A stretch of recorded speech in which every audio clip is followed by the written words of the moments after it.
orang sudah tahu ya bahwa Olga ini sebagai model, presenter, apa ya sebagai Sebenarnya kalau sutradara kalau dirangkum tuh kerja serabutan, gitu.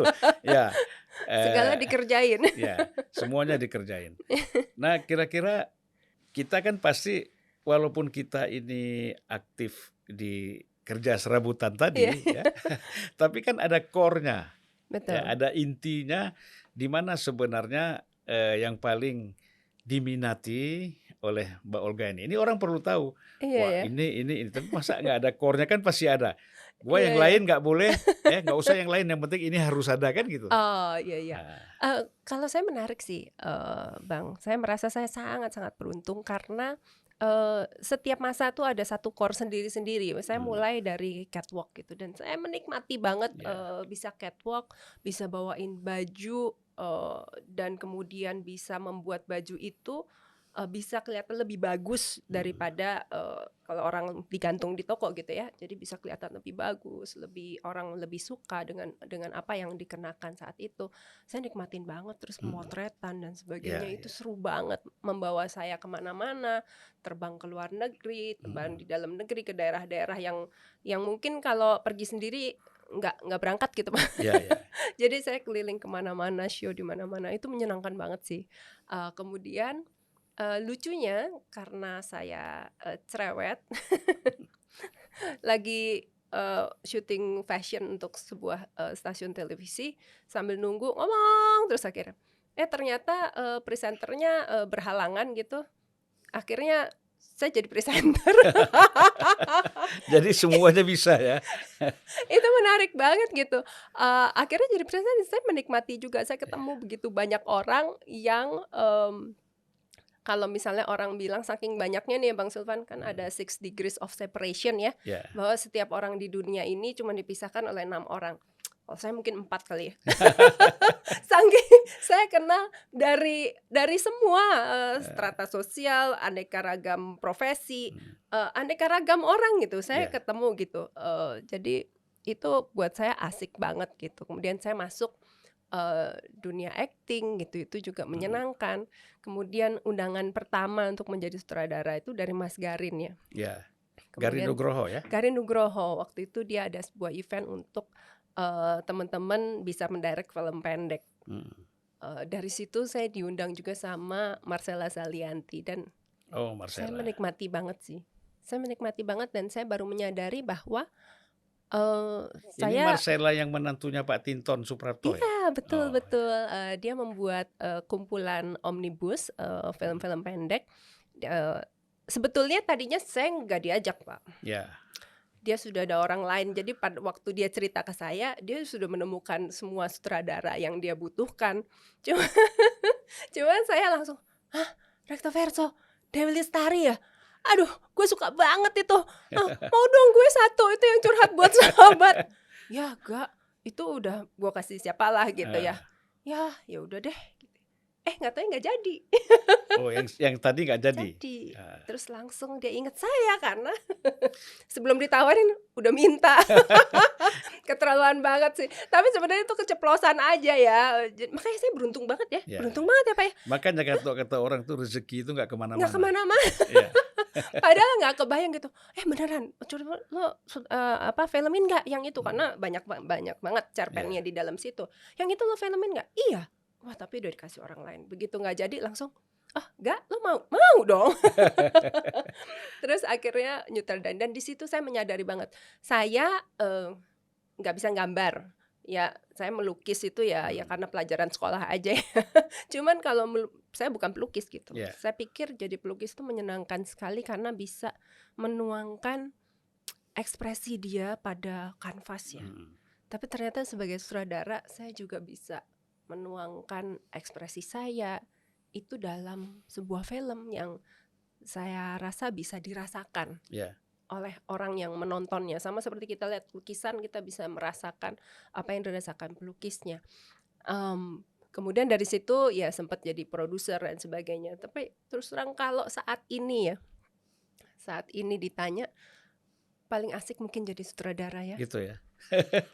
Tapi perasaannya kayak gini nih Bang, Abang pernah, panjat tebing di atas? Saya Ya, pernah. pada saat sampai tengah-tengah dinding itu kan, Hmm. wall climbing itu, saya ngerasa ngapain ada di sini, lihat capek banget. Kalau nggak sampai Ya. atas malu. Tapi ini badannya udah nggak kuat naik ke atas. Tadi udah enak-enak di bawah, Ya. ngapain ada di atas sini? Udah nih sampai atas, tung. Begitu turun, yang mana lagi ya? Jadi kayak tantangan yang melelahkan dan kadang capek kalau di tengah-tengah bikin kita berpikir ngapain kita di sini gitu. Tapi nagih sih. Tapi kembali lagi ya, kita ke sutradara. Saya kira jadi sutradara itu kan sebenarnya berat. Banget. Karena banget. mesti banyak referensi, Iya, mesti banyak betul. baca buku. Betul, Ya, betul. karena harus lebih komprehensif. Betul. Tidak hanya semata kan, mungkin Mbak Olga tidak hanya semata melihat pada sisi perfilmannya saja, ceritanya betul, saja, betul. tapi kan dukungan-dukungan lain secara komprehensif diperlukan ya. Banget. Dan memang harus menguasai banyak bidang juga gitu ya. Jadi artistiknya juga paling nggak harus tahu, kameranya juga paling nggak harus tahu. Kemudian bagaimana cerita itu bergulir sesuai dengan penulisnya, tapi juga kalau buat saya tidak melenceng dari nilai yang saya pegang. Misalnya jangan sampai film ini yang saya buat itu mengglorifikasi pelaku pelecehan misalnya begitu. Itu kan nggak cocok ya gitu. Dan kadang-kadang ada adegan-adegan yang secara tidak sengaja sebetulnya malah jadi mengglorifikasi sesuatu yang kita nggak setuju gitu. Jadi hal-hal itu yang lebih susah juga, nilai-nilai yang kita pengen jaga gitu. Dari Itu segi juga etika penting. moral barangkali ya. Betul. Dan itu buat beberapa orang hitam putih, tapi kadang-kadang juga jadi abu-abu gitu. Ya. Kalau saya lihat kan Mbak Olga ini backgroundnya ya, bukan sekolah artis, bukan juga lulusan John Robert Power ya, bukan dari apa itu yang di Taman Ismail Marzuki, IKJ ya, dulu namanya LPKJ ya, sekarang IKJ, tapi kan terjun ke dalam dunia film itu dari sekolah teknik. Ya, itu saya kira luar biasa lompatannya. Ini gara-gara bapak saya sih. Oh gitu ya. Ini orang perlu tahu nih cerita gimana nih sekolah teknik. Memang banyak orang teknik kadang-kadang ya tidak aktif di dalam profesi yang sesuai dengan pendidikannya. Betul. Tapi tentu ini Mbak Olga ini saya kira luar biasa ya lompatannya dari sekolah yang begitu eksak, terus terjun ke dunia seni yang begitu perlu kelemah lembutan ya, kedamaian. Kenapa itu? Ya memang gini, kalau di keluarga saya, terutama bapak saya selalu bilang bahwa pokoknya terserah mau nilai kamu berapa, yang penting matematika sama bahasa Inggris harus bagus. Karena menurut papa, hidup ini itu membutuhkan skill dua itu yang paling penting, matematika untuk logika, kemudian bahasa Inggris supaya kamu bisa ngobrol dengan lebih banyak orang gitu kan. Walaupun ibu saya kemudian ngomel-ngomel, lainnya kalau merah juga nggak naik lagi. Jadi harus belajar juga. Terus kedua, dia merasa bahwa kalau kuliah itu paling keren harus teknik, which is saya nggak selalu setuju ya. Tapi menurut beliau begitulah, dia lulusan ITB dan sebagainya. Akhirnya ya yang kepikir adalah memang dulu tuh saya seneng ngelihat rumah-rumah yang lucu dan bagus gitu. Teknik sipil ya dulu ya? Teknik sipil. Saya sempat mikir mau masuk arsitek. Karena lucu ya kalau saya bisa desain rumah buat orang lain gitu, menyenangkan sekali gitu. Terus kemudian ibu saya bilang, udahlah kamu pasti nggak telaten gambar-gambar gitu. Padahal saya suka gambar loh Pak. Terus kemudian mungkin waktu kecil dia lihat hasilnya kok jelek. kurang, nggak rapi. Terus akhirnya ya udahlah, sipil kan bangun rumah juga, jadi masuk sipil lah gitu. Jadi saya daftar waktu itu ada teknik mesin daftar juga, sipil daftar juga, tapi semuanya teknik lah gitu. Akhirnya saya masuk sipil. Untung di dunia film saya punya teman Joko Anwar, itu teknik penerbangan ITB. Jadi ada juga yang melenceng.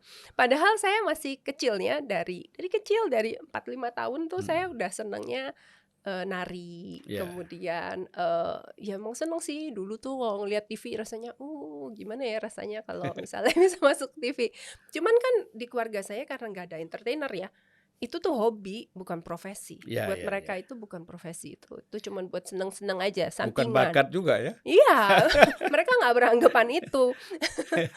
Malah dulu tuh karena saya cerewet, ibu saya bilang, dulu saya kurus banget waktu kecil tuh kurus banget. Ibu saya ngasih jamu, vitamin segala macam supaya direbusin ati apa supaya lebih gemuk, tetap kurus gitu. Akhirnya ibu saya di tengah keputusasaannya dia bilang, kamu sih ngomong melulu, tahu nggak? Itu energi, tahu nggak? Bikin kamu kurus. Katanya gitu. Kacau banget ya. Tapi akhirnya sekarang saya bilang, tuh mah, untung anaknya cerewet. Sekarang kerjanya karena cerewet ini. Iya. Iya. Mungkin dulu waktu kecil bibirnya sering dikasih madu. Oh gitu ya, Iya. nggak tahu juga sih. Ya, orang Arab supaya anaknya pintar ngaji kan dikasih madu. Oh dikasih madu. Oh, saya pikir mungkin kalau saya cincin Bu, kayak burung biar berkicau terus. Ya.